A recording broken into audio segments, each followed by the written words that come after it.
Today on the Trent Out Loud podcast. By the time y'all are hearing this, Drake's new album with PartyNextDoor should have already dropped. And I'm already prepared for my comment section to go off. Drake, please make this be a good album. Do not disappoint me.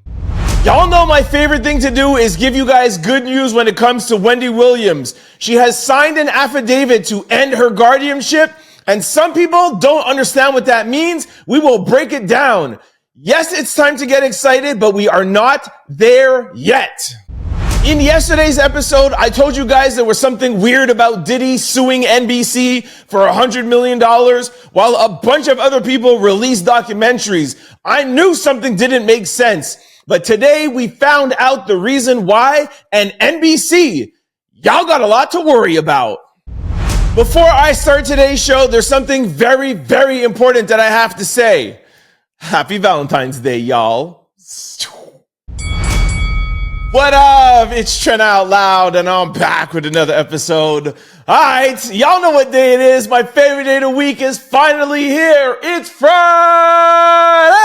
And I got a great show set up for y'all. I made that one a little extra long, you know? It's Friday. Okay, I won't do it again. All right, I have a great show set up for you guys. I have 3 lead stories. We're going to kick it off by talking about Drizzy Drake dropping a new album and bypassing Universal Music Group and going direct to consumer. Wendy Williams has signed an affidavit to end her guardianship, but we're going to break down for you exactly what that means. And also, we have an update for you on Diddy and why he is suing NBC for $100 million. In quick news, we're going to talk about Kanye West, Elon Musk, Ebro, GloRilla, Kim Kardashian, Gillie, Donald Trump, Robert F. Kennedy Jr., T.I.'s son, King Harris, Beyoncé, and R. Kelly. As always, we're going to close out the show with social discussion, question of the day, and a little bit of sports news. Y'all know what time it is. Turn your TV, your radio, or your devices up. I'm about to start this Friday show. Let's go. Our first lead story. Drake seemingly bypasses UMG with direct-to-consumer release for new collab album with PartyNextDoor. Drake is making waves by seemingly bypassing Universal Music Group with his new collaboration album with PartyNextDoor. Lauren LaRosa pointed out that the rapper is doing pre-sales directly from his website. The reporter also mentioned that Drizzy may not be able to release music with his current condition of everything that's going on with UMG. If Drake is truly pushing the album outside of Universal Music Group, that would suggest that the artist is very frustrated with the restrictions that Universal Music Group has placed on his release, leading him to go straight to consumer. What do you think Drake is planning? All right, Lauren LaRosa also tweeted out this, and she said, Drake going straight to consumer for him and Party's new collaboration. He really hates UMG. Mind you, there are reports that he's not able to release music via the label. This is a way around that. Okay, so let's talk about this. There's so many things to unpack here. So I knew this was actually coming down the pipeline, but I wasn't able to say anything to you guys. And I have to be careful of things that I say. But I kind of alluded to this a couple of weeks ago when I was talking to you guys about Kanye. And I know everyone's mad at Kanye, but kind of put that aside from now. And I was saying that Kanye, releasing everything independent, like his clothing, his shoes, his podcast, and his album. And it's always been talked about in the industry. If Drake would go independent and not go on Universal, he would change the music game forever. And I've also alluded to the fact that artists from Michael Jackson to Prince, Little Richard, in the history of time, has always complained about labels. Okay, so there's that component. And then there's the second component of Drake suing Universal Music Group, which I don't have to go into because everybody knows about that. So the fact that Drake now is putting this album out direct to consumer is Drake kind of indirectly testing what his future may be. We know that they are going through with the lawsuit, yes, but how far does Drake want to take this lawsuit? And I told you guys it's really about money for Drake. He's in a contract for $400 million. He wants close to $1 billion. And Drake thinks that maybe it might be time, allegedly, for him to go on his own. And I told you guys around 2 weeks ago that this is the best way for Drake to test it. It's not on his own solo album. It's with PartyNextDoor. So if something doesn't go right with it, it's like, well, it wasn't Drake's own album, right? And I also told you guys how much of a great strategic move this was for Drake to put this album out now, right after Kendrick just won his Grammys and right after Kendrick just did the Super Bowl, because everybody is talking about Drake at the same time that they're talking about Kendrick. So Drake is getting indirectly free promotion this whole week. And I know there's a lot of hate for sure, but he's still getting talked about. And of course, this entire weekend and today, all we're going to be talking about is his album. And I don't know what the outcome is going to be. We're going to see. And of course, we're going to talk about it on Monday's show. But if Drake is able to do somewhat decent numbers releasing this project direct to consumer on his website, it could really make a huge dent and a huge change in the music industry. Even Joe Budden has alluded to this, and Joe is a big Drake hater, but anybody who's in the industry who has given up 80-90% of their money and their income to these big labels, they will be excited to see, wow, this is what Drake could do. Kanye is doing this. Let's see what I could do. So it might shift the whole industry. It's the whole reason why this beef is so big with Drake and Kendrick. I keep telling you guys that. Yes, they have their own beef, but the reason why Drake is suing is because he thinks that Universal, pushed Not Like Us to, it was already a big song. Of course, we already know that, but push it to be even bigger for this whole contract negotiations. It goes so much deeper than you guys think. I can't explain it to you. So that's one element. Now, the second element, from what I have heard, although Drake had this pre-sale on his website, on OVO's website, just like what Kanye is doing. And also, too, by the way, I have a follow-up on something else that Kanye is doing in quick stories. There's a lot of things going on in the industry. Anyways, hold on. Let me not get ahead of myself. So yeah, Drake has his pre-sale, but he's also going to be putting it out on DSPs, streaming platforms, right? Now, it's not going to be out on Universal from what I've heard, but it will be out on Sony. And Sony has Drake's OVO distribution rights, while Universal has Drake as a solo artist. Again, another test that Drake is working on here. And listen to this part very, very carefully. Everybody that I've been hearing this past week is like, yo, Drake, he's going to see what it feels like to not have Universal backing. There's no way that he'll be able to do all of this stuff now that Universal is not backing him. But Drake is being super smart with this, and I haven't heard anybody that has caught on to this. Drake has a support system from Sony. Now, hold on, I'm getting excited. He has a support system from Sony. PartyNextDoor is signed to Sony. OVO Records is signed to Sony. Sony is a distribution hub. Sony is going to try every single thing in their power for this album to work with PartyNextDoor and Drake, in hopes that Drake will either leave Universal, settle with Universal, or just drop and be like, you know what? You guys don't want to give me my $1 billion? No problem. Buy Universal. I'm just going to go with Sony. So a lot of people think that Drake is out here on his own. He's not out here on his own. He has Sony. And third thing, let me break down for you guys what Sony, Universal, and Warner is. Universal is the biggest record label in the world, okay? But the biggest distribution company in the world, because nobody actually signs directly to record labels. They did that back in the day. Everybody has their sub-label, and then they're signed to them as an artist, okay? But there is Universal, who's the biggest, Warner, who I would say is second, but then there's still Sony.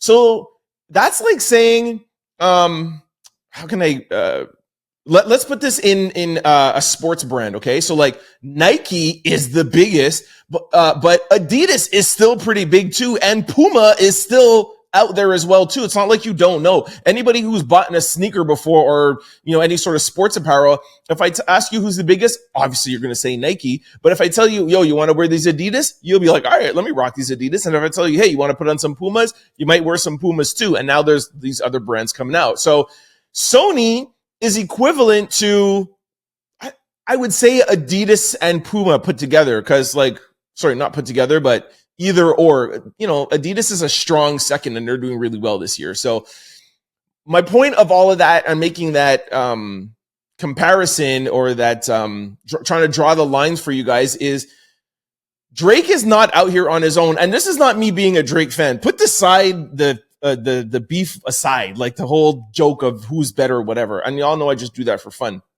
I'm talking to you from a strategic business standpoint. Drake is not here on his own. This PartyNextDoor album is coming out on Sony. And just like Puma, they want to have an opportunity to sit at the big boy table. They want an opportunity to sign Drake as a solo artist. Do they have as much pull as Universal? Of course not. Nike has the biggest pull of them all, but it doesn't mean that he's strictly independent out here on his own. So Sony has a heavily invested interest to make this album work. And no, it doesn't have to sell 1 million the first day, or that's a stretch, like 500,000 the first day. It doesn't have to do numbers, but if it does anywhere between, 200, 250, 300, if it does 300, a Drake collab with PartyNextDoor on Sony with having Universal not wanting Drake to do big numbers, that is huge, huge, huge. Now, if it does, like, let's say under 100, it's not so much of a good look. So let me know. I haven't heard the album yet. How we do the show, I didn't have time to fully digest it and listen to it. So I will give you guys my honest review, just like how I review Kendrick honestly. I'll review Drake honestly. Y'all know me. And by the way, I'm not even really a Drake album fan like that. Like I tell you guys all the time, I'm a real R&B head. So I haven't even sat down to listen to a full Drake album. That's not what I do. I like Drake's hits. I like his singles. That's the type of music that I like, right? But if I listen to an album, it will be like R&B. Actually, my question of the day today is, what's one album that you can listen to for the rest of your life? None of it is hip hop. It's all R&B for me. So I'll let you guys know what I think of the album. I'll try my best. And let me know what you guys think. Like I said, by the time this is out, you must have heard it by now. Give it some time, let it digest, listen once or twice. Let me know what you guys think. But for the business side of it, this is going to mean so much. It's going to mean so much for Warner, who was sitting out there and I didn't even tell you guys that. So, Warner could offer Drake what he wants from Universal. They could look and be like, yo, you did good with Party, cool. And with Sony, how about you come over to us? And Warner is like Adidas. We're like their number 2. So he can get a deal with Warner. He could stick with Sony. A lot of things going on. Let me know what you guys think in the comment section below. Let me know what you think about the album, and also let me know what you guys think about the strategic moves and the business moves that Drake and all these labels are doing. Let me know. Our second lead story: Wendy Williams signs legal doc to end guardianship. All right. As we wrapped up yesterday's show, this broke from TMZ. Shout out to Harvey. And a lot of people got excited about it. So many people sent it to me like, yo, she's out, she's signing. Listen, trust me, and I cannot wait for the day I get to sit in front of this camera and tell you guys, yo, Wendy is out. Everything is good. We won. We're not there yet. I'm going to break down Harvey's video. There's good in here, but I just want to be realistic and break down everything that's going on. Okay. So first, I'm going to play the video of him telling us that that Wendy has signed the documentary, the affidavit, okay? And then I'll explain to you what this means. Take a listen. We found out that Wendy has just signed an affidavit formally asking the judge to terminate the guardianship. She says, and these are the words in this affidavit, we're told, that she has regained her capacity to function normally. It's true, a couple of years ago, she did not have that capacity. Okay, the reason why this doesn't mean too much is the judge could just say no. You know what I mean? So it's really just saying like, hey, judge, can you bring me back into court so that I could ask you and I could present to you why? He could just say no straight up. And this is the judge that has already deemed her, that she was already deemed to have dementia. So he is kind of like on the guardianship side indirectly, allegedly. You know what I mean? So this judge that she's asking and signing this affidavit to, he's not on our team. He's not on team Free Wendy. So he's just going to say no. Like, why would he just say yes out of all of the times where he's the one who appointed Sabrina, the guardian. He's the one that has said, yep, I think she has dementia. Oh yeah, put her in this facility. So why all of a sudden now would he just be like, yeah, of course, leave. You know what I'm saying? So this affidavit sounds exciting, but literally it's just a piece of paper that's saying, hey, I feel a lot better. Can you let me out? She's probably just going to say no. Now, hopefully, I mean, let's stay optimistic. The one thing I could think of that would seem like that to give him reason to say yes is all of the pressure and all of the media and everybody being like, she doesn't deserve to be here. That might make him afraid to say no, but there's so much process that has to go on in a courtroom. And I'm also going to tell you other things here where it makes me feel like there's no way he could just say yes. Because even if he wanted to, it would be irresponsible because she still has to undergo some testing, right? Like as much as you and I are like, oh my gosh, she seems 100% perfect. We're still not doctors. So it would be irresponsible. As much as I wish he could, it would still be irresponsible for him to do it. So yeah, she signed an affidavit. It's literally just a letter saying, hey, judge, can you let me out? No. But I'll tell you the good things that could come out of it, okay? So the next thing is she is going to be evaluated by a new doctor, which we told you guys about. But when I told you guys that she's going to be evaluated by a new doctor, I was like, yo, I hope this new doctor is somebody that she could pick or her niece picks or whatever. Harvey tells us in this video that the new doctor that's going to evaluate Wendy is actually selected by Wendy's new lawyers, the new lawyers that she's able to pay for from the GoFundMe that everybody has shipped in and helped her hire. So shout out to y'all, whoever donated or sent emails or did whatever. Her new lawyers selected the new doctor. Take a listen. Now, we are also told that next Tuesday, she will be reevaluated by a doctor, and it's a doctor selected not by the guardian, but by her personal lawyer who is now working with her to end the guardianship. Okay, now here is the third great thing about this video. Harvey tells us something about frontal temporal dementia. I always have a hard time pronouncing that, sorry. And he tells us that dementia can never get better. It only gets worse.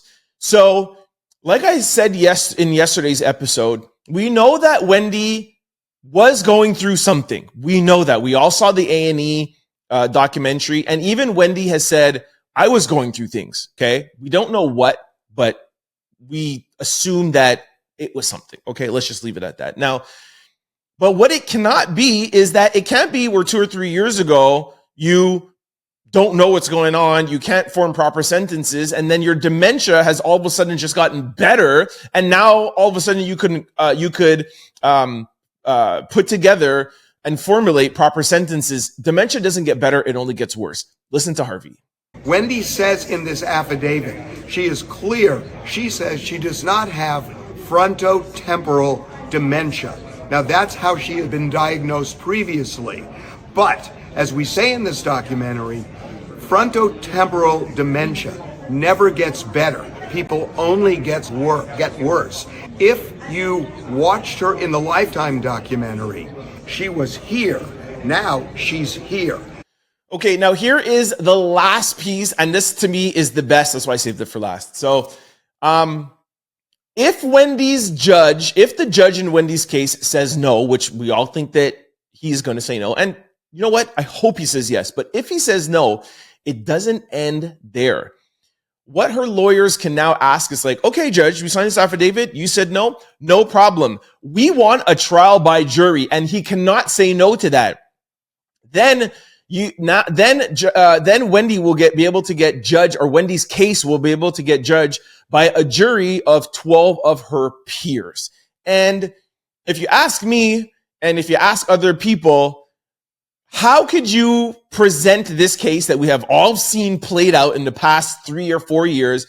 And if she gets a great evaluation from the new doctor and she has new lawyers, how could these 12 people say that Wendy has dementia when we just told you that it's impossible? It's never clinically happened where somebody has gotten better in their dementia diagnosis. It only always gets worse. How could 12 people sit down and be like, well, no, I don't think that this is correct. So indirectly, what I'm saying is Wendy is 99.999% chance that she's going to get out.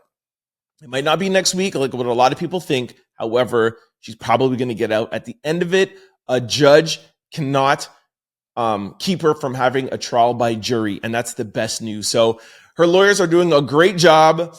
Y'all are doing a great job. I feel like I'm doing a great job. The staff here is doing a great job. Charlemagne, Harvey. Yo, shout out to Harvey, man. Like TMZ, like, yo, we're all pulling together. Make sure you guys comment, free Wendy, free Wendy. I told you guys it's all about the algorithm. And the more that we push, the more that people talk about this, the more that this judge sees it, the more that Sabrina sees it, her guardian, and everybody sees this. So shout out to Harvey, though. This documentary that he put out, I still haven't gotten a chance to watch the whole thing. I'm definitely going to watch it on the weekend. If you guys have watched this Tubi documentary, please let us know. But I feel like everybody as a collective that is fighting for this is doing good. Wendy should be home soon. Let me know what you guys think in the comment section below.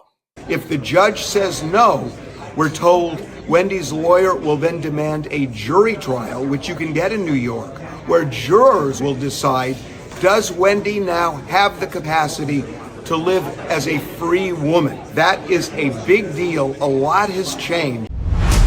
Our third lead story. All right, this is a follow-up from a story that we told you guys about yesterday where Diddy reportedly hits NBC with a $100 million defamation lawsuit. Now, in yesterday's episode, as I read the article and I told you everything that was in it, I was like, something doesn't sit right with me. It doesn't make sense that there is all of these documentaries, Hulu, TMZ, etc., podcasts, like everybody has said something about Diddy. Why is he only suing NBC? So I did some digging and I found out the answer. The answer is, well, allegedly, the answer is this NBC documentary is doing something that nobody else on mainstream outlets has done. Most of the other outlets have reported on all of the legal procedures that have been going on, and or they told you about Diddy's background. Can't remember the name of the one where I was like, guys, don't watch it. All they're doing is telling you, oh, how Diddy grew up, his mom in Harlem, and how he's gotten here. I think it was The Making of a Bad Boy, or I can't remember what it was. But I did tell you about this NBC one, how dope it was. I was like, yo, this one is really good. Y'all need to check this one out. Now, the thing with this one, this NBC, they're not only just focusing on the legal parts of it, they're focusing on the things that like YouTubers like myself and people on podcasts do. They talk to you guys about Jaguar Wright. They're talking about I'll Be Sure.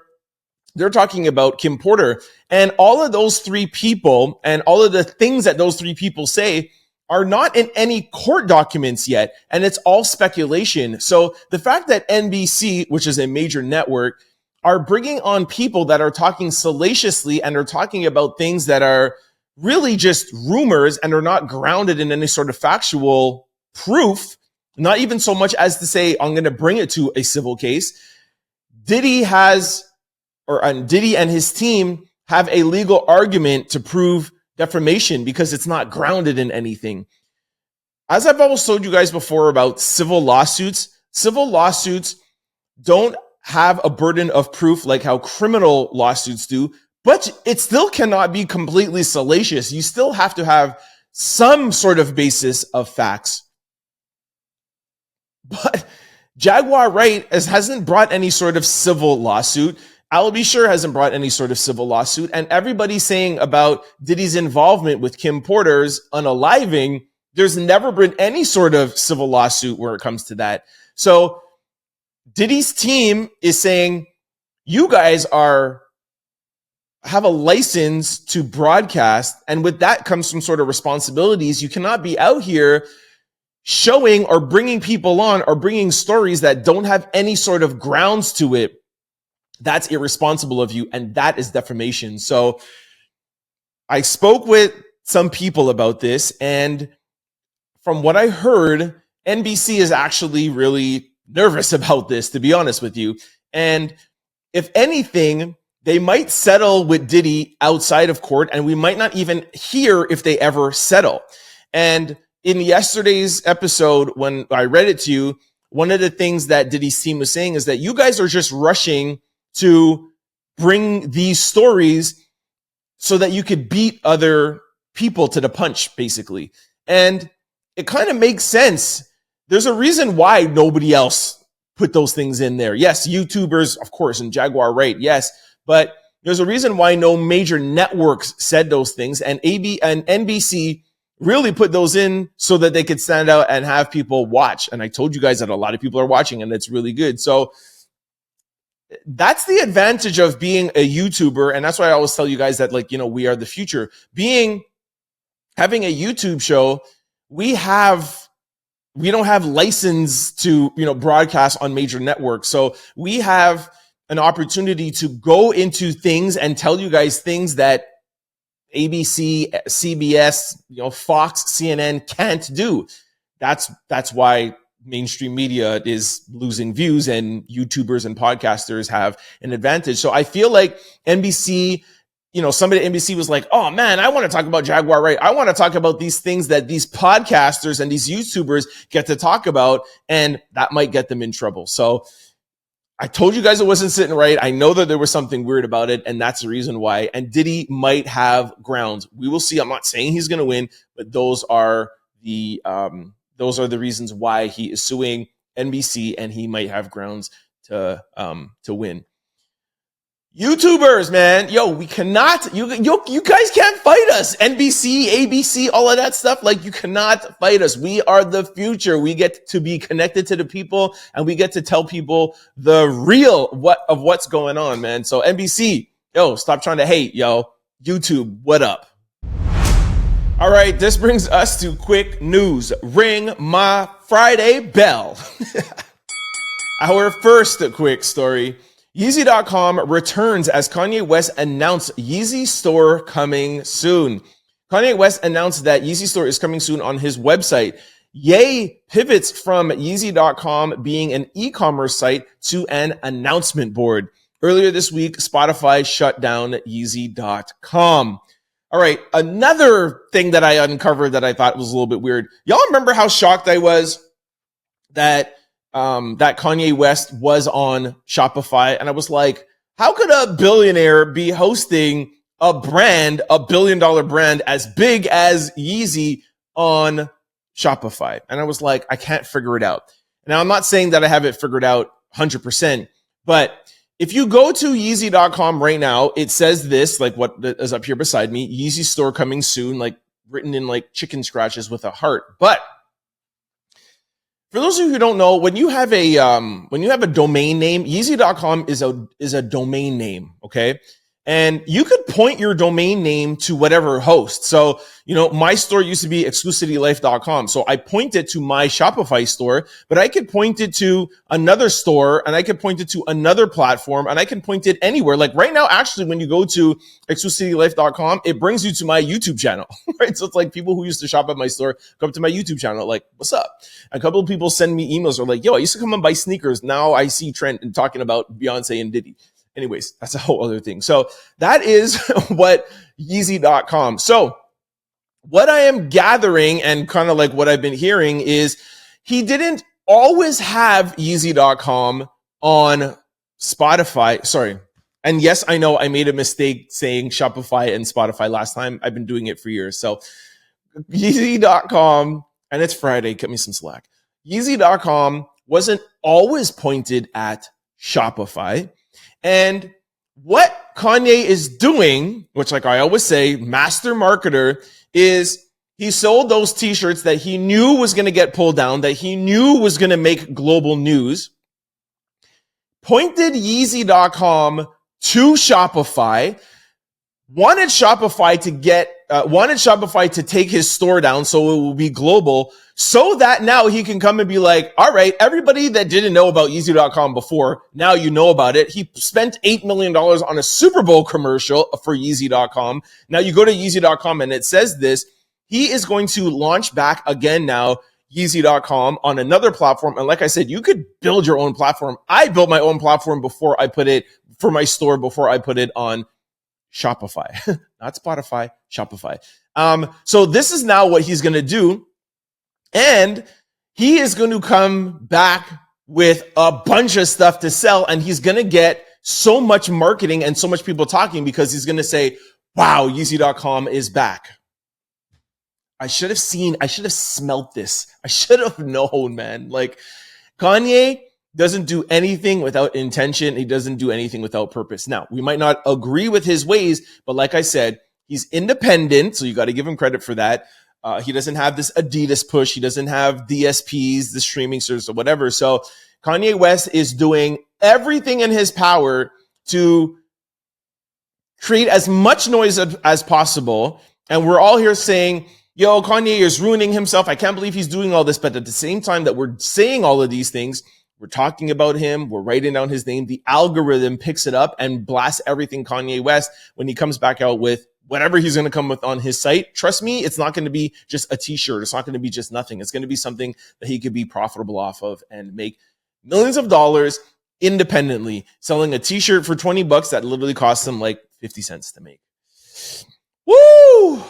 I don't want to give him credit because everybody is upset with him right now, and I'm not even happy. As much as I like the independent stuff, I think everything that he did last week was way too far, so I don't want to even say that I want to give him credit, but at least I'm happy that I figured out what he's doing. How about that? I'm happy I figured out what he's doing, but I want to end it off by saying not all money is good money, and the things that he is doing to have us talk about him, I don't think it's worth whatever profits you bring. So think about that. Our second quick story. Elon Musk's son seemingly tells Donald Trump, I want you to shush your mouth, and reminds his father that he's not the president. He says, you're not the president. You need to go away. Okay, so this article is a little bit wrong. Elon Musk's son didn't say to Elon. He says this actually to Donald Trump. Now, a lot of people are saying like, oh, he's cute, haha, in the Oval Office. And I asked you guys yesterday, what do you guys think about Elon in the Oval Office giving an interview while Donald Trump, the president of the United States, is sitting down at the Resolute desk while a government employee, not an elected employee, is sitting down there having an interview? So continue answering that question. What do you guys think about that? Second of all, why did Elon Musk's son say that to Donald Trump? Just think about that for a second. Here's a little kid. I don't know how old he is, 3 or 4 years old. Why is he saying to Donald Trump, you're not the president? You're not the president. You need to go away. Did he hear that somewhere? Did he hear his parents say that to him? Has Elon said that? While y'all know, listen, I don't have kids, but my sister has 4 kids. Okay. And kids will tell you a lot of things that are going on at their house that the parents don't want them to know. So was this just a slip of the tongue? Or maybe did he hear this in his parents' house, or did he hear Elon say this? Listen to the words very carefully. Restore democracy. To restore democracy. You're not the president. You need to go away. Let me know if you guys think I'm making too much of this, but anybody who has kids, you know, they say things that they get from their parents all the time. He's too young to even understand what he's even saying, right? So let me know what you guys think in the comment section below. Our third quick story. Ebro faces backlash after calling Drake a sickness in the game. All right. For those of you who don't know who Ebro is a program director on Hot 97 in New York.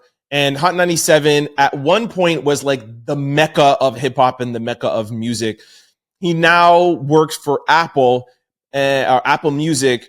And I say this to say, Ebro is a big person in the music industry. And I think this is incredibly irresponsible for Ebro to say. Ebro has been in the industry for 30 years, a huge playmaker in this industry. And for him to say this, and I'm going to play the clip about Drake, is really irresponsible. Like I told you, been telling you guys all week, when it comes to this Drake and Kendrick thing, this is all fun to me.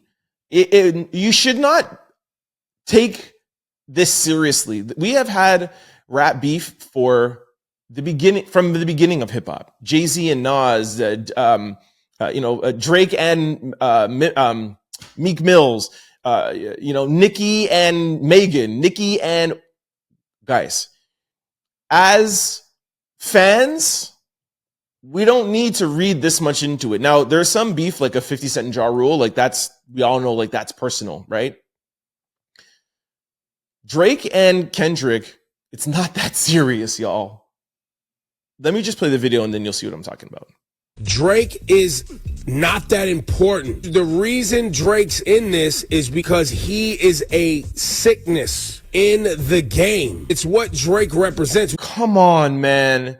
Yo, for Ebro to say Drake is a sickness within the hip hop industry, within the game, like that is highly irresponsible, man. I'm super disappointed. And when I hear things like this, it makes me not even want to talk about Drake and Kendrick anymore. Since the beginning, I've been having so much fun with this. Like, oh, I'm Canadian, I'm going to back my boy. And yo, I'm Jamaican and Jamaican people love Drake. And yo, I played you guys clips from my boys in LA. Like I told you, my 8 cousins had a nightclub in LA. I used to live in LA. Like, this is not that serious. Like, pick a side, sure.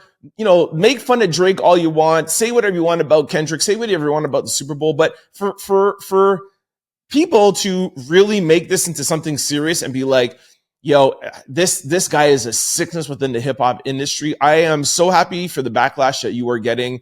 It's not that serious, man. Drake and Kendrick don't have any street beef. This is beef between 2 of the biggest names in hip hop, and we should have fun with it. Let me know what you guys think about this in the comment section below, but it shouldn't be that serious. Our 4th quick story. The U.S. government is in the process of awarding Tesla a $400 million contract for armored Tesla vehicles. The U.S. government is making some moves. A $400 million contract for armored Tesla vehicles is reportedly in the works. If true, this could change everything for Tesla and the EV industry. Is this the future of government fleets? All right. For those of you who are not seeing this on YouTube, there's a picture with Cybertrucks, and it has the crest on the door and the American flag. I actually think it looks kind of dope. I can't lie. Like, it looks pretty sick. I used to really like the Cybertrucks, and it's kind of worn off. Like, I know this is totally separate. Are you guys still like fascinated by the Cybertrucks? I feel like it's kind of worn off. And then when I saw it in person, I was like, yo, it's a little too big. Anyways, I just wanted to weigh in here. And I've seen a lot of people online like, oh, yo, this is Elon. And now that he's in there, he's going to siphon money to himself or whatever. Like, guys, I just want to tell you something. $400 million is absolutely nothing to Tesla and absolutely nothing to Elon. Like, it's really not that big of a deal. If it was like a $10 billion contract or something, I'd say like, okay, but a $500 million is really nothing. And Elon has gotten like 50, 60 government contracts before he was so tight with Trump, even when Biden was in office. So I'm not the biggest Elon Musk fan, but I always gotta, I always gotta say what the truth is here, regardless if you like Trump or Elon or not. This is really not that much of a big deal. If anything, it's good for the environment. And if the government wants to have a fleet of electric cars, this is good for the environment. I find it a little bit surprising because Trump is not really that much of like an electric guy or like an environment guy. He doesn't even believe in climate change. Regardless, whatever the reasons are, this is really not much of a big deal. And Elon and Starlink, the the other one that things that he putting up in space. I don't even remember. SpaceX. This is not because he helped Donald Trump get elected why he's getting $400 million. Trust me, if anything, there's way more things that we'll never even know about that Elon is getting. It's not the Tesla trucks. Trust me. Our fifth quick story.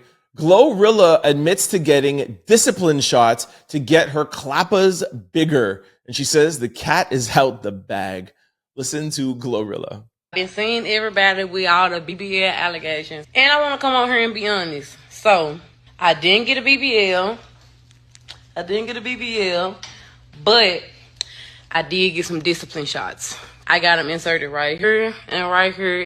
People in the comment section were really asking and Googling what discipline shots are.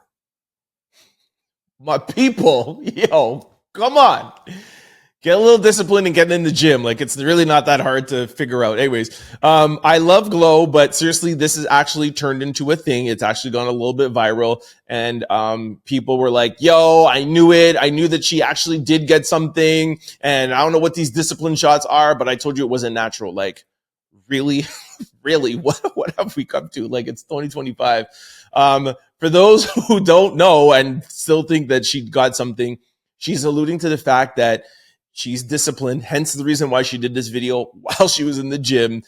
She's just trying to say that she is just disciplined and she's working out, and that's the reason why you're seeing changes in her. Okay? Done.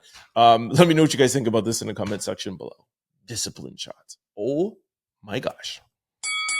Our sixth quick story. Was Kim Kardashian publicly rejected by Luka Doncic? All right. I'm just going to get to the point quickly. This is total cap.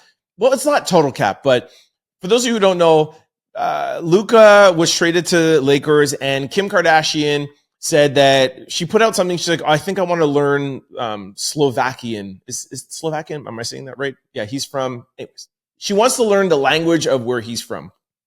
Then people are like, yo, what is Kim doing? He is engaged. He has a fiance and a new baby girl, a new daughter.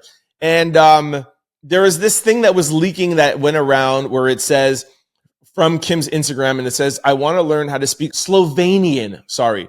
And then you see underneath where it says Luka Doncic says, please don't. It's not true. It was going around yesterday. I didn't talk about it because I knew that it was not real. And it's come out today where it's confirmed it's not real. Now, I will say that I still think that Kim's interest in Luka is a little sus. The fact that he does have a fiance and he's been open about it. But hey, y'all know how NBA players get sometimes. I don't know.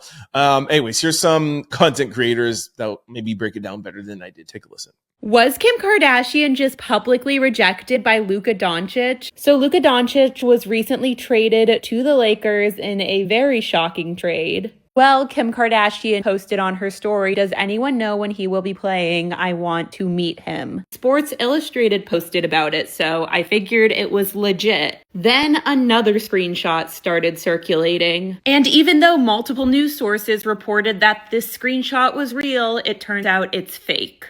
So just to be clear, the rejection isn't real, but the fact of, Kim kind of indirectly shooting her shot, that was real. Like, does anybody know when he's playing I want to meet him?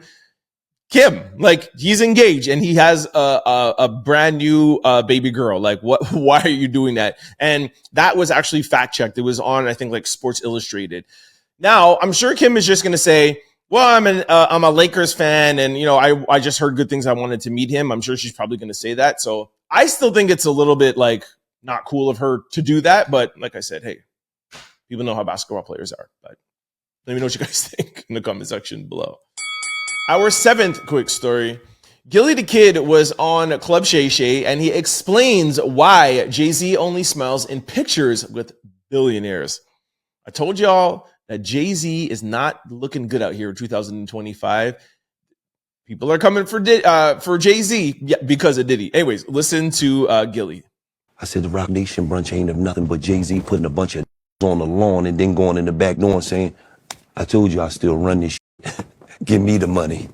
Wow. You think I'm letting it use my brand? What do you get from going to these parties except for a picture?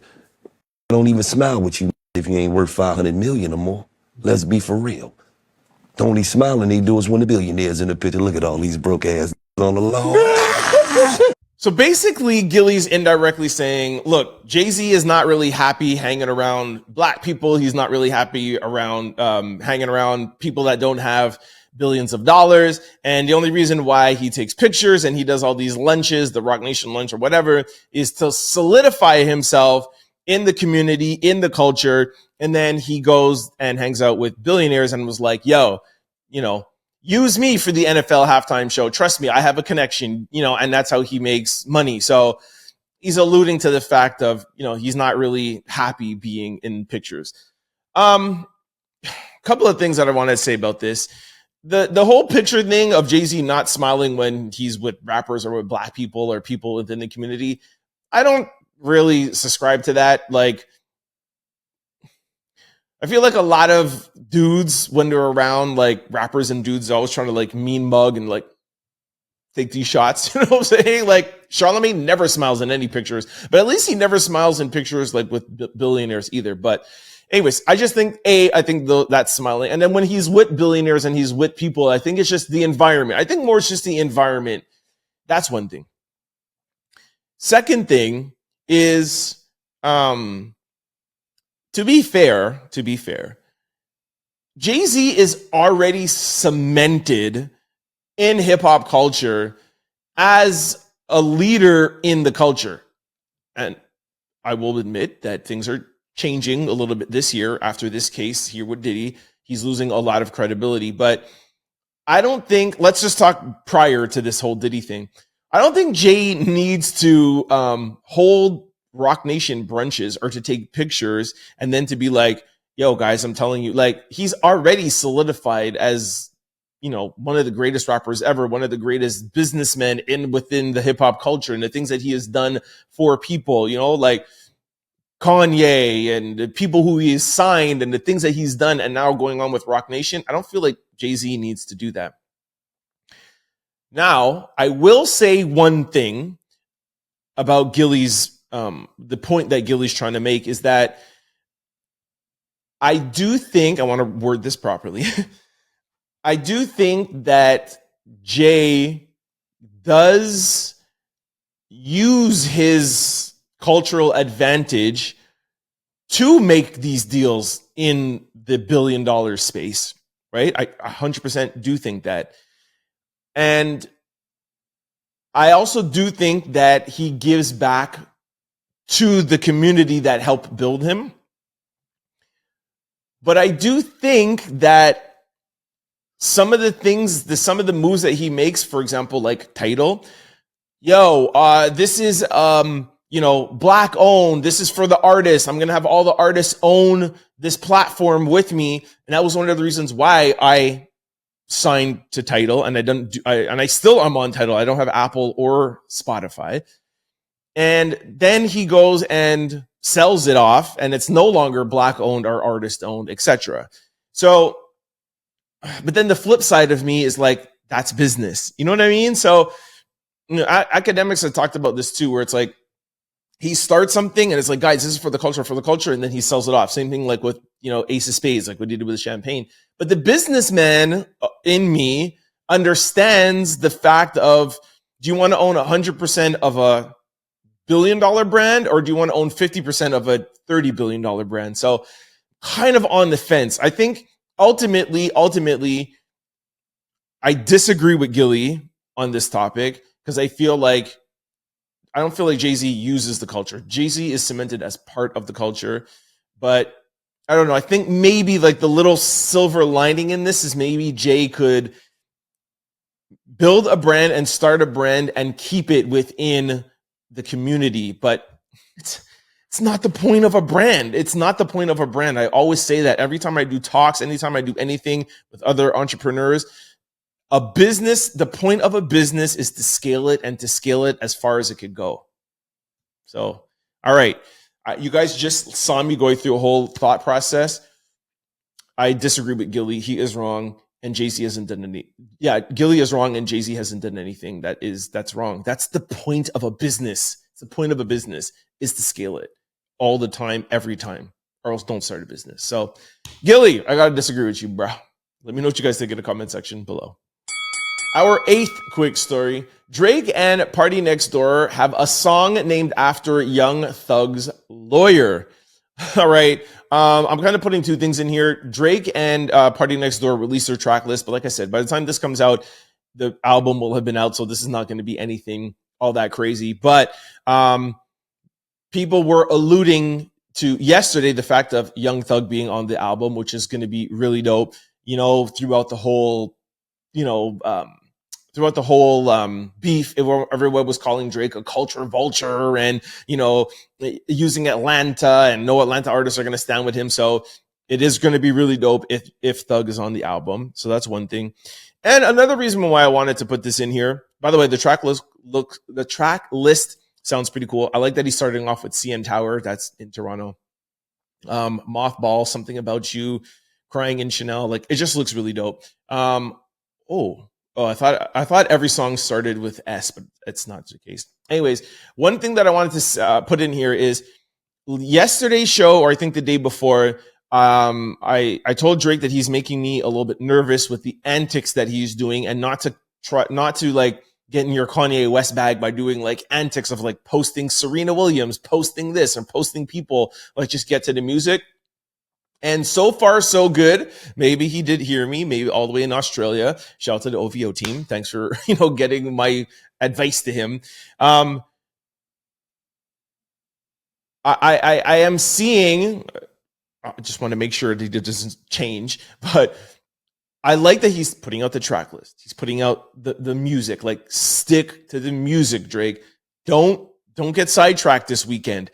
If you get a good response and people are liking the album and you're on a good path, just stay that way. Like, you don't need antics. Get features who you want to get features from, put out the album, put out the track list, and keep it music. That's all I want to say. So I like the rollout. Let's see how the album sounds. Our 9th quick story. TDE manager says Kai Cenat was not allowed in Kendrick Lamar's suite, and that's why Kai is saying that the NFL added crowd noise to the halftime show. Oh my gosh, man. Listen, I played this for you guys, I think yesterday, where Kai Cenat said that he was going over his Super Bowl review, and he was saying, oh my gosh, I was there and the crowd really wasn't into it. And he thinks that Fox put cheers and screams and stuff in there to make it seem like the crowd was more into it. And now, what's this guy's name? Hollywood. Oh, I have the article here. Sorry. Hollywood. Oh, I must have erased it. Sorry. Anyways, I think this guy's name is Hollywood. He said, yo, this N-word mad because he didn't have access to the suite.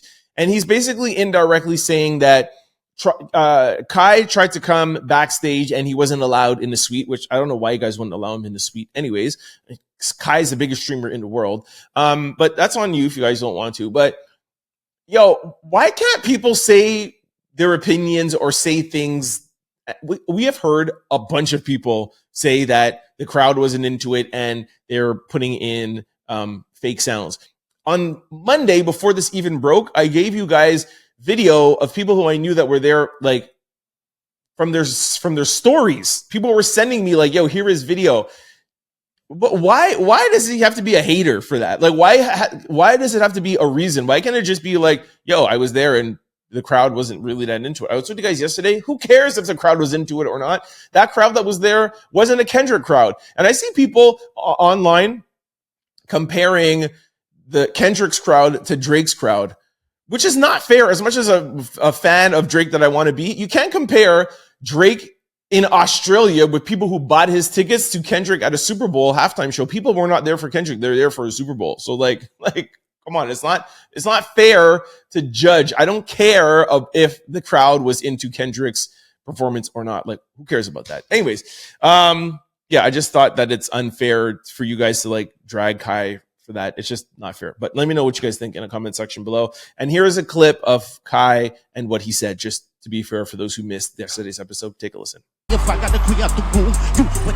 Okay. Oh my God. They add sound effects to the NFL shit. Oh my fucking God. All right. So right here, there was no sound. I just heard crowd sounds. All my life right here, there was no sounds. They add crowd effects? I did not know that. Big deal. Our 10th quick story. Trump really made Quebec proud to be Canadian. We couldn't even hear the person singing. All right. I have to give my American audience context for this before I play it.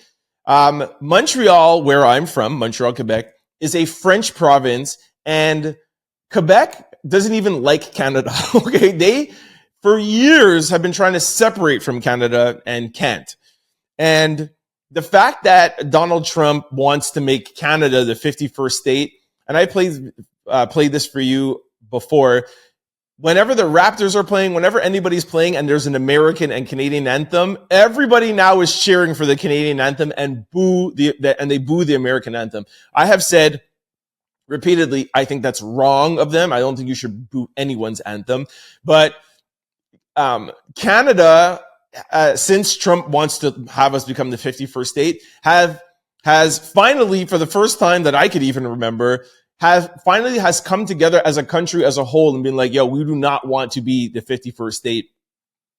And especially the reason why this is so shocking is the fact that Quebec, the province that wants to separate, I don't know if I said this, they want to separate because they're French. Quebec is a French province, and there's French language laws and all of that stuff, and they don't even like being in Canada, but they would prefer to be in Canada than be in the United States. Anyways, take a listen.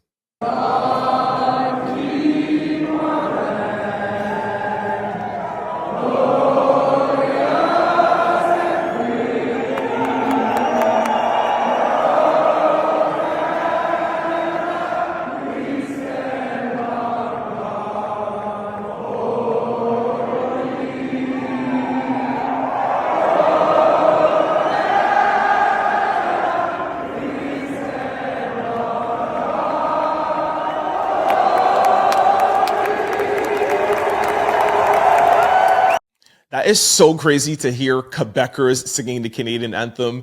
For those of you who are from Quebec, well, which is not most, because most of my viewing audience is Americans. Trust me, it is crazy to hear Quebecers, people from Montreal, singing the Canadian anthem.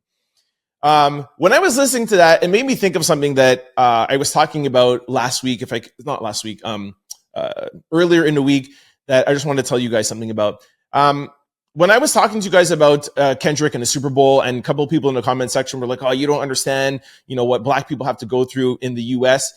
And then I put out another video saying, listen, I don't know, but black people everywhere in the world go through a lot. It's not easy for any of us. And there was SLAVE in Canada as well, too. And I saw a lot of people in the comment section was like, yo, thank you for talking about the transatlantic SLAVE trade. Some of us didn't know that. So thank you for, allowing me to tell you guys that. We had that up here. Now, it wasn't as bad as in the South, but also too in the North of America, it wasn't. But yes, we did have that.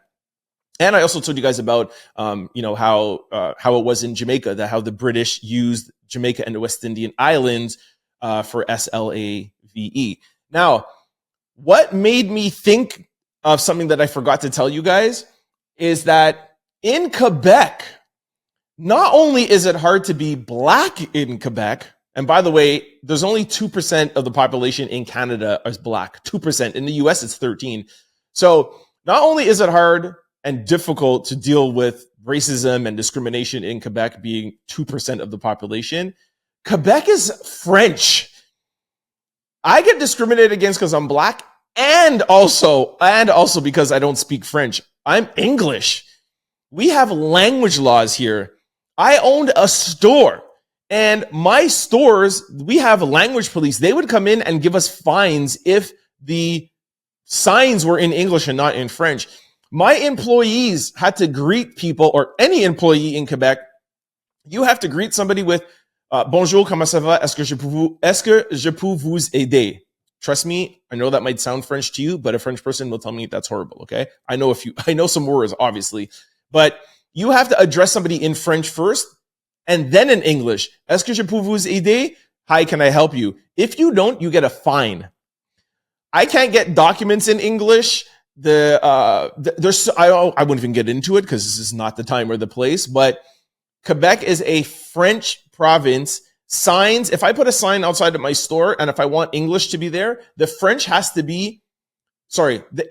be 50% smaller. So, low prices has to be in French. I don't even know what that would be in French. Les prix bas. If I want to put it in English underneath that, low prices has to be 50% smaller. So when I go into any government places or when I go anywhere, they're like, oh my gosh, you're black. So that's one thing. And then when I open my mouth, hi, can you help me with something? They will look at you in your face and be like, on parle français ici. Tu es dans Quebec, parle-moi en français. So that's basically saying, I'm like, hi, can I have some help? They're like, sorry, this is a French province. You want help? Speak to me in French. That's how hard it is to be black here in Quebec. Now, let's not get into, I saw somebody in the comment section, like, let's not get into like who has it worse. And I totally agree. But just letting you guys know from my American viewers out there, like I said, 85% of my audience is American. So I know that you guys don't know how it is up here. Trust me, it is different, but we have different things that we're dealing with. And my whole point of making that second thing was, I think black people, minority people, should not be divisive, and we should not think only black Americans go through things or only black Canadians go through things. Or like, I'm not going to say I'm a black Jamaican living in a place that has discrimination, and on top of it, I can't speak the language I'm discriminated against too. I think we should all collectively come together as a whole, black people in a world, know what we had to deal with coming from Africa as SLAVE, what we have to deal with, and, unite. That's my whole point that I was trying to get to this week. So, I know I just totally went off, but that's what Fridays are. Y'all said it's okay that I got a little chatty on Friday. I just wanted to share that with you guys. But the biggest takeaway this week is, let's all together, whether you're black from London or you're from the US or you're from Canada, wherever you're from, man, Greenland, Iceland, wherever you're from, man, we all know that we have been through a lot. Let's stick together, let's ride together, and let's be better together as a people. Our 11th quick story. Breaking news. Robert F. Kennedy Jr. confirmed by the Senate to lead the Department of Health and Human Services. The Senate has voted to confirm Robert F. Kennedy Jr. as Secretary of Health and Human Services. Sorry, I just read that again. This is a win for Donald Trump, as Kennedy has been controversial. Mitch McConnell was the only Republican to vote against Kennedy. Now, I don't really have too much to say about this because I'm not surprised. I saw a lot of people in the comment section on blogs like, oh my gosh, da, da, da. Like, did you, come on, like, Robert F. Kennedy Jr. literally went to Kamala Harris and was like, yo, I'll go on your side if you do things for me. And she was like, nah, I don't want you. And he said the same thing to Trump. He literally said, I have a following, and I will direct my followers to vote for either of you. You don't think he made a deal to get something out of it? Like, I'm going to give you my followers, whether it be 5 or 6%, whatever. I know it's small, but it's still something. You got to give me something in return. Trump had to give him something, right? And I know he's controversial, and I don't even want to get into that point, but I'm not surprised. And I'm also not surprised that Mitch McConnell voted against Trump because he's leaving. So it's like all the Republicans, of course, who are in office still are still working. Of course, they're not going to go against Trump.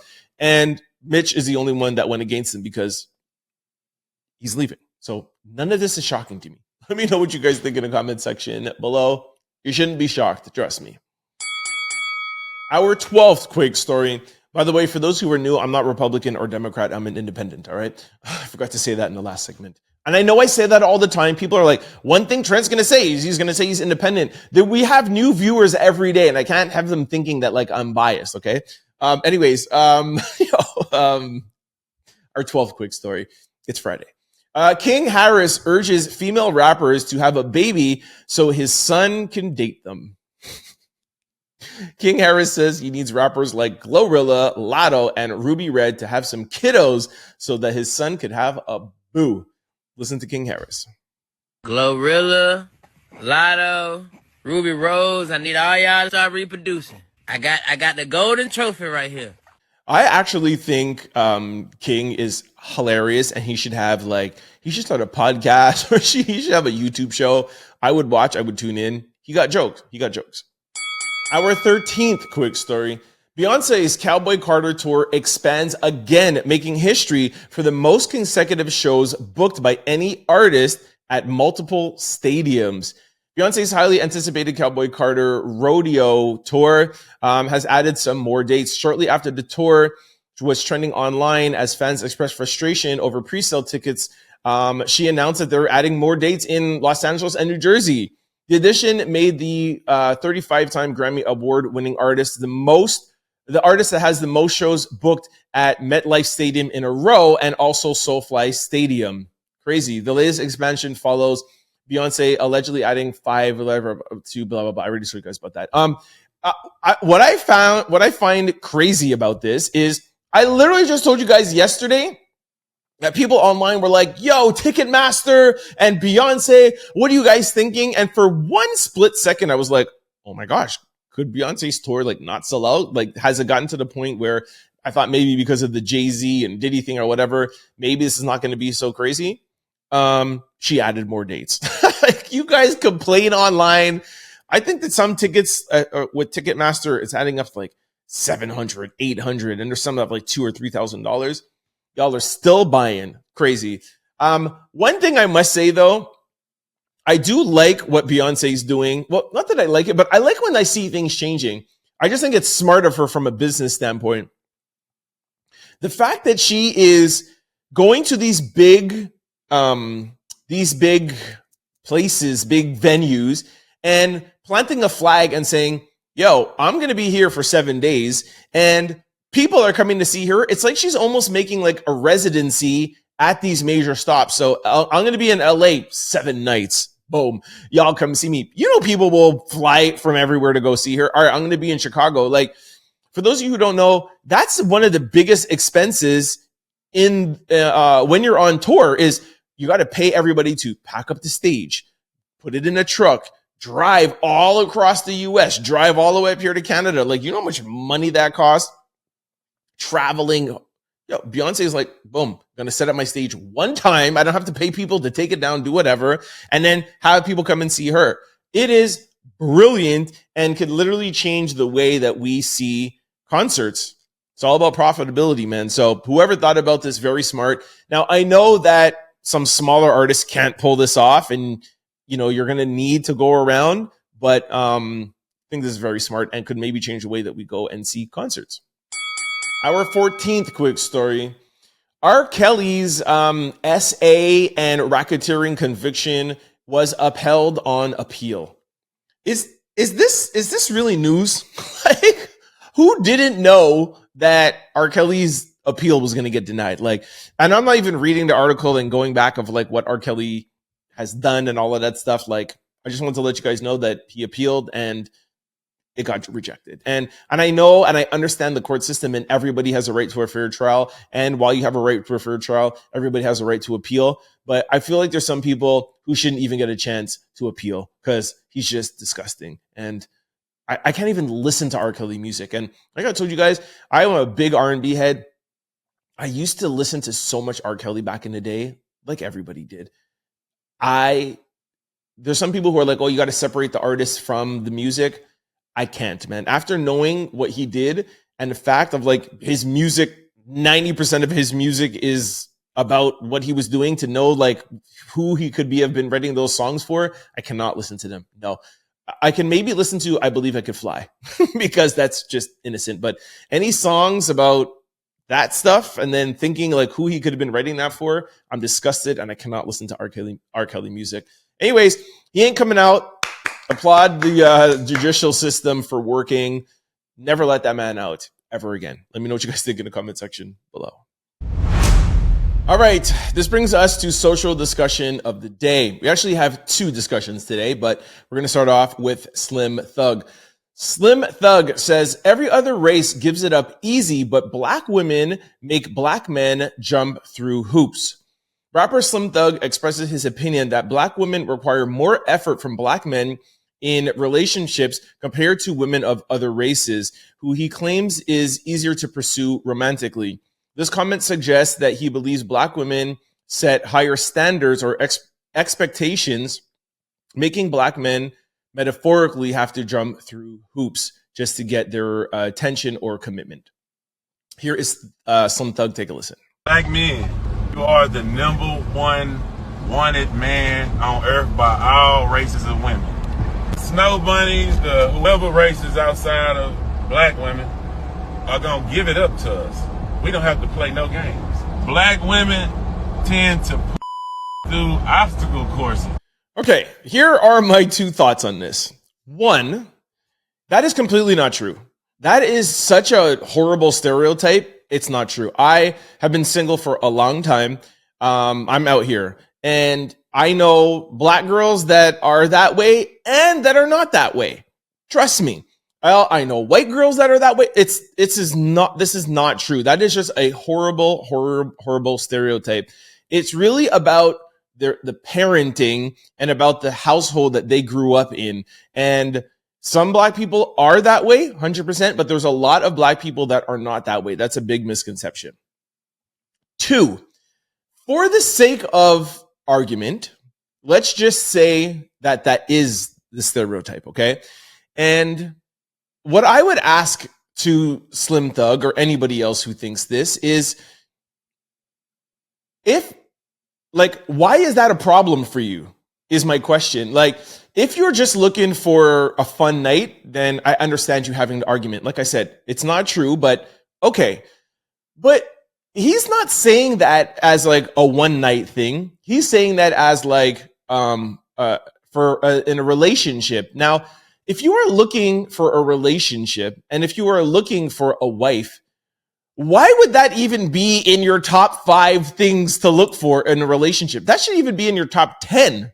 You understand what I'm trying to say? Like, if she's easy or not. Like, I feel like especially men put such emphasis on that part of the relationship when we're talking about something over the span of 50 years.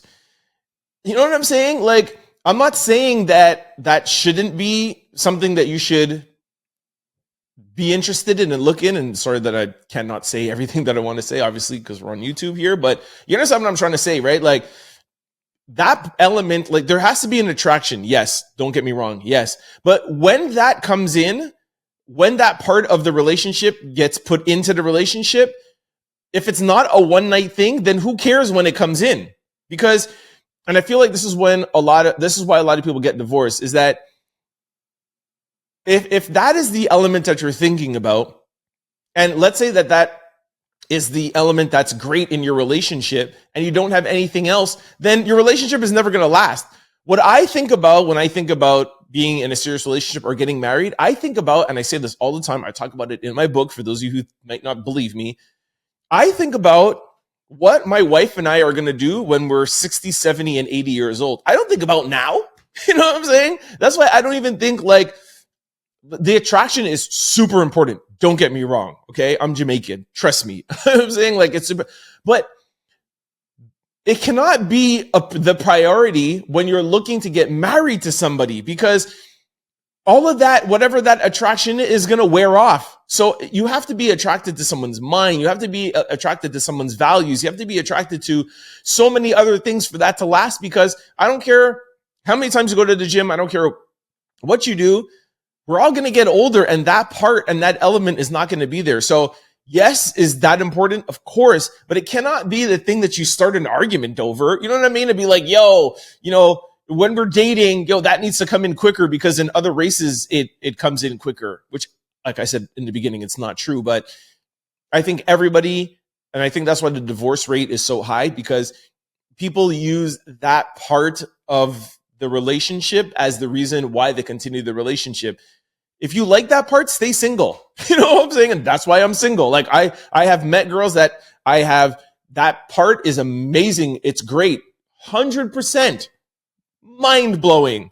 But our values don't align. Our thought process doesn't align. The things that we want out of life don't align. And I know when we're 70 years old and that's not there anymore, I don't want to sit down and have a conversation with you because I already know that we're not, I don't want to say I'm not on the same level. I'm not trying to be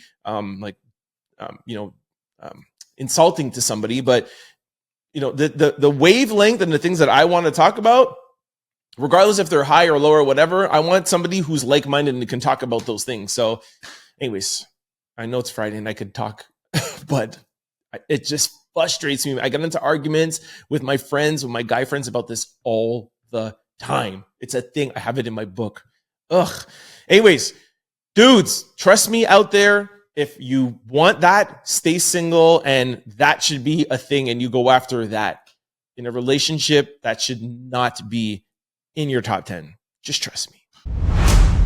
Our second social discussion, I found this right before I came on air, and I really wanted to bring it to you guys because a lot of people are talking about this. So a mom lost her 2 kids in freezing temperature. She says that she tried to get help from a homeless center, okay? So a Detroit mom is mourning the loss of her 2 children who reportedly froze while they were sleeping in her van. Heartbreaking. I'm going to play the video for you guys in a second. Tiana Williams, 29 years old, discovered her 2 children, 9 years old, unresponsive in the vehicle just days ago, according to Fox News. Heartbreaking. It was heartbroken. She explained that she tried everything she could do to save them. Due to an unfortunate circumstances, the family had nowhere to go. Williams said she repeatedly reached out to friends, the children's father, I'll get back to this point in a second, and the Detroit homeless shelter, but received little to no help. In response to the tragedy, the Detroit mayor has called in an investigation into the city's homeless outreach program. Williams has since been placed in the shelter, while her remaining 2 children have been placed with family members. Let's keep them in your prayers and during this difficult time. So I saw that. Heartbreaking, okay? Let me just play a video. Listen to this. I lost the one who made me a mother. I lost a 2-year-old. And I have 2 more kids to live for. It's been a long journey for Tatiana Williams. She spent the last 3 months living in a van with her children. I tell them I'm sorry, but I tried. I tried to keep hotels. I tried to pay people to stay there. It wasn't working for me. 1 a.m. on Monday morning, they parked at the Hollywood Greektown Casino parking garage in below freezing temps. Overnight, the car ran out of gas, and the next day, son was not breathing. Heartbreaking, like heartbreaking, I'm telling you. Could you just imagine being homeless, parking somewhere, and being like, all right, good night. And while you're sleeping, the car runs out of gas. And you have to wake up to that. Like, that's crazy, man. Anyways, so I saw that and I was like, okay. Then I saw the father. And that's what made me talk to you guys about this. I was so upset at this. Listen to what this, I shouldn't even call him a father, but whatever. Father of the 2 homeless children that was unalived from hypothermia claims the mom did ask for help, but she never specified that she was homeless. He says she asked them, yo, can I get them? And just getting them to get them is one thing, but getting them because y'all are homeless, that's 2 different things. Cut the sob stories. I'm going to play the video for you, but he's alluding to the fact of, yeah, she called me and she was like, yo, can you get them? Like, no, I can't get them. Oh, can you get them because I'm homeless? Yeah, I can get them. Yo, those are your children. Like, I am so mad at this. It's crazy, yo. Like, how do you not know if your kids are homeless or not? That's already a problem. The fact that he didn't know should be a bigger problem than anything. You know what I'm saying? Like, ugh. And the fact that, like, the video I played for you before, like, she tried the shelter, she tried stuff, or anyways, I'll read a bit and then I'll play you the video. The father of the 2 children who unfortunately were unalive due to homelessness is speaking out on this tragedy. Darnell Curry Sr. claims that even though he and the children's mother, Williams, are not close, if she would have just admitted to being homeless, he would have helped her. During an interview with WXYZ, Curry recalls when Williams first called him about the children not being here anymore. He said, I went to the gym and I was close to getting on the treadmill. And then she called me to say, can you come to the hospital right away? That they're not here anymore. And Curry said he thought at first it was a joke, but then he realized it wasn't. In her interview the day prior, Williams claims that she reached out to Curry to come and pick up the children to give her some relief, but he didn't do it. Curry now says that she did call him and she did ask him for help, but says that she didn't specify that she was homeless. And if she did, he would have stepped up. All she said was, can you get him? Can you get him just to get him? And can you get him just because you're home? Sorry, I'm having a hard time reading this. I'm just upset. All she said was, can you get him? And can you get him just to get him is completely different from can you get him because I'm homeless. Those are two different things, Curry said. And I want her to stop these sob stories and to cut that out. Anyways, let me just play the clip, man. You'll hear it better than I'm reading it. I spoke with the children's mother Tuesday evening. She told me she's been living in her vehicle for 3 months, along with her 4 kids, her mother, and 2 teenage siblings. She says she reached out to Curry, who's the father of 3 of her children. I asked him, I said, can you get your kids for me? I said, I need help. You know I'm homeless. I done kept a room this long. I couldn't keep it no more. They were homeless. Had Tatiana ever reached out asking to? No, she did not. All she said was, can I get them? Can I get them? Just to get them, and can I get them because y'all homeless? That's 2 different things. She said she had been homeless for 3 months. She ain't never said nothing to me. So all them other sob stories, they can cut all that. No, she did not. He went on to say, can you just get him for a couple of days? But I told her that I was working and that I would be out here. We're not close enough for me to be doing those things, so I didn't. But she knows that my family is right around the corner. With Curry's family reportedly living close to Williams, he expected her to reach out to his family, but according to Curry, she didn't. Now he has a void in his heart that he says that he doesn't know will ever heal. Wow. Yeah, you guys know when I told you yesterday about like Anthony Edwards, like I have an issue with men like being bad fathers. It's an issue for me. I don't know. What do I even like? Why is this even a discussion? You know what I'm saying? Like some people in the comment section are like, she should have said that she was homeless. She should have done more or whatever. Like that's people who've never been homeless and that's people who've never been broke. And I have never been homeless, but I have been broke. I talk about it in my book. I've lived in attics and I've had to like shower at the YMCA and I have been down and out, very, very, very close to homelessness. Thank you that, I have my family, but this is crazy. Y'all don't know those people in the comment section that are saying that she should have just told them. You don't know what it is like to be broke and you don't know what it is like to ask people and people tell you no and try to go to places and they're like, no, we don't have room for you and shelters and all of this stuff. There's a lot of homeless people living in their car and she was doing this for months and she obviously knew how to get by, driving into parking lots, because parking lots are not heated, but they're not as outside. So it's not as cold. And the thing that is unfortunate with this story is the fact that the van ran out of gas. That's the only reason why this happened, Anyways, I just feel really bad for her. Let me know what you guys think in the comment section below. I know some people might be like, oh, she shouldn't have been too prideful. And by the way, we don't even know if it's true that if she said this or not, but let's give them the benefit of the doubt, although we shouldn't. A mother shouldn't have to call the father of her children and say, yo, can you help me? I'm homeless. Can you help me? I need some help with your own children. Should be more than enough. Let me know what you guys think in the comment section below.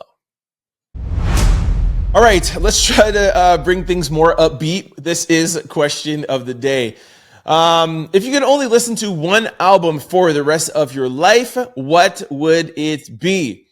All right, Sharon, the brand, said Brandy, Never Say Never. Woo, dope album. I don't know if I'd want to listen to that for the rest of my life, though, but hey, everybody has their own thing. Somebody said Tupac, Machiavelli. Usher, Confessions. That's something I could get with now. Usher Confessions. Brandy Full Moon. Really? I'm happy to hear y'all still riding for my girl Brandy. Room 112. I love how R&B this list is already starting to get. Another person said Brandy. Okay. I got to go back and listen to some Brandy. Here we go. Mary J. Blige, My Life. I just said that yesterday. Did I say it yesterday, or why was I talking about? Oh, I think it was when I was telling you guys about Kendrick Lamar, and I was like, yo, I'm not a hip hop head. Like, R&B is my favorite music. For me, I'll sit down. Oh, I was saying I would never listen to a full hip hop. Not that I would never, but I wouldn't have it like on repeat. I'm an R&B guy, R&B, reggae, and then hip hop. And I was saying, yo, My Life is one of my favorite, 1000%. What else? All Eyes on Me. Can you guys really listen to Tupac for the rest of your life? Seriously?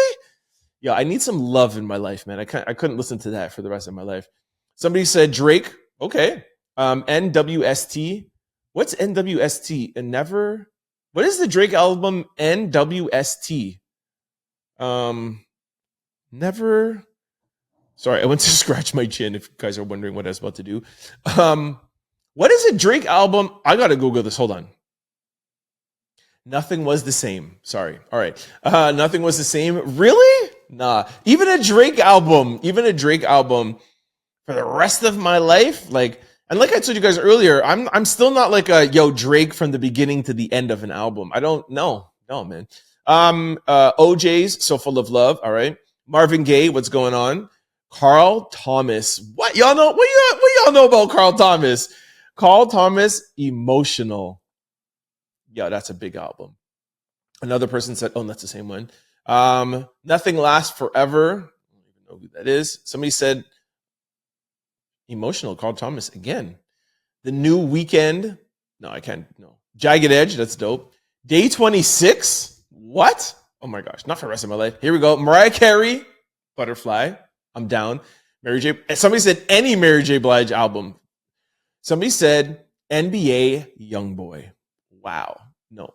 Room 112. Yep. Jeezy. Inspiration. Okay. Bone Thugs and Harmony. Janet Jackson, Velvet Rope. Facts. So another person said Tupac. Somebody else said Diana Ross, Upside Down. Upside down, you turn me. Yo, facts, man. Shout out to Diana Ross. Somebody said Victory Lap. What's Victory Lap? Why do I know that? Anyways, somebody said Views, Drake.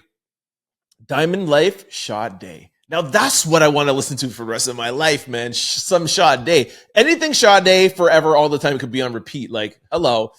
Somebody said Damn, Kendrick Lamar. Dre. Okay, Dre 2021. That could be an album that I don't know for the rest of my life, but that's a solid album. Somebody said Nelly, Country Grammar. Michael Jackson, Thriller.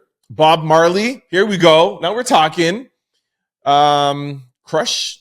No. I don't even know what that is. 11:11, Chris Brown. All right. 400 Degrees. Dream Girls, the deluxe edition. Tupac. What else? What is 400 Degrees? Who is that? Here we go. Miseducation of Lauryn Hill. What? Yo, give me that album on repeat for the rest of my life. I'm good. Yep. I love that. What else? Another person said Kendrick. Beyonce. Oh, yeah, we haven't heard of Beyonce. Wow. Somebody said Beyonce. Reasonable Doubt. Jay-Z. See, even Jay, man. I don't know if I can. No. Jay-Z Black Album. I can listen. I don't know. I definitely listen from start to finish. I don't know if I can listen to that for the rest of my life, though. LL Cool J. Somebody said Frankie Beverly and Maze. What? Going back to old school. I like that. There's not enough reggae here, man. Beyonce. Invasion of Privacy. I know who that is, but I can't think about that right now. Invasion of Privacy. Somebody said GNX. Shout out to Kendrick. Jasmine Sullivan. All right. Here, somebody put a list. Okay, it's a full hip hop list. Jeezy, Reasonable Doubt, Jay-Z, Jagged Edge, My Thoughts, Avant. Woo! Avant, forgot about them. Sierra Goodies, Beyonce, Dangerously in Love, Trey Songs. Yeah, but Trey, all the Trey allegations, nah, man. Somebody said Pink Friday, Nicki Minaj. What? Forgot about Nicki. Somebody said Destiny's Child. There you go. Graduation, Kanye. But yo, with things that Kanye's going on right now, yo, we're gonna just leave it at Sade. My answer is not Sade. I was joking. My answer, I don't know if you guys will know this album, but Brian McKnight, Remember Me. Woo! Yo, Google that. Listen to that. Put that in your is it Remember Me or I Remember? Hold on. My favorite album, and I don't hold on. Let me Google this. I Remember You. Sorry. Yeah. You have to listen to that album. Take that in this weekend. Brian McKnight, I Remember You, and start with Love. She gives me love, love, love, love, crazy love. Oh my God. I could sing that entire album from literally the first song, the first note, all the way to the end. I could sing that entire thing. I used to do it all the time. Oh my gosh. Like, a girl would come over. I'd be like, take out the microphone and sing like R&B, man. Yo, where's the R&B at, yo? Where is the R&B at, man? Anyways, I Remember You, Brian McKnight. Start with Crazy Love and then go from one and listen to the whole thing. Shout out to Brian McKnight. All right, this brings us to sports news. Breaking news. Well, maybe by the time you see this, it's not breaking news. The New York Jets tweeted out and said, "We have informed Aaron Rodgers that we will be moving in a different direction at quarterback." Wow. The legacy is over. It is done with. Aaron Rodgers is done. I feel bad for him. He got that injury and never really got a chance. Well, a second chance. But yeah, Aaron Rodgers is out. He was never really my favorite quarterback in the world, but you know, still a good dude. And well, not necessarily a good dude. All stuff that he, said. But yeah, just wanted to let you guys know Aaron Rodgers is no longer going to be the quarterback for the Jets. We'll see what happens. All right. That is your sports coverage for the day.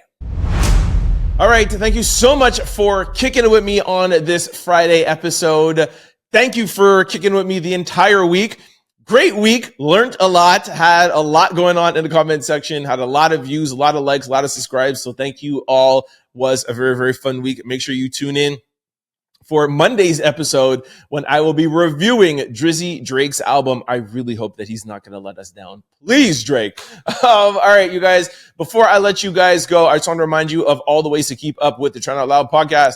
For those of you who are used to watching this on YouTube and you're going on a flight or going in a car and you need access, we are available on all podcast platforms. You can just download an episode and take it with you. Just go to your desired site. We're on any podcast site or every podcast site. Just go to your desired site, type in Trying Out Loud, the show will pop up. Don't forget to hit the follow or subscribe button so that you can be notified every time we upload a new show. And just like YouTube, we upload daily. We got you. Now, vice versa, for my podcast people, for those of you who are listening, who are used to listening to this show on podcast platforms, please try to check me out on YouTube. It is my favorite way to watch the show. If you think I'm animated on audio, wait till you see me live and direct on your screen. Just go over to YouTube, type in Trying Out Loud, the show will pop up. Do not forget to hit the subscribe button, very important. Please do not forget to hit the like, comment, and also share because it helps on growing the channel. Everybody asks me all the time, Trent, how do you do a podcast by yourself? I don't. I do it with my YouTube community. Not saying not to listen to us on YouTube, but not to listen to us on podcast platforms, but the community over here on YouTube is amazing. And this past week was just further proof. You guys tell me when I'm right. You guys tell me when I'm wrong. You guys tell me when I'm off on something. You guys tell me when I don't like something. I look at it. I read it in my bed every night before I go to sleep. I read all the comments. And then I come back the next day and I talk to you guys about it. Thank you so much for being patient with me. Thank you so much for giving me grace. And thank you for helping me learn. That's the whole point of this podcast, is for us to talk about things and grow as a people and learn. So YouTube people, thank you. Podcast, try to check us out on YouTube. For those of you who want to follow me on any of the social platforms, I'm available on all of them, and it's always the same handle, Trent Out Loud. Guys, thank you once again. Have a great weekend. Be safe out there. It's Friday! I'll see you on Monday. Peace! Don't forget to like, comment, and subscribe. It's your boy, Trent Out Loud. Peace!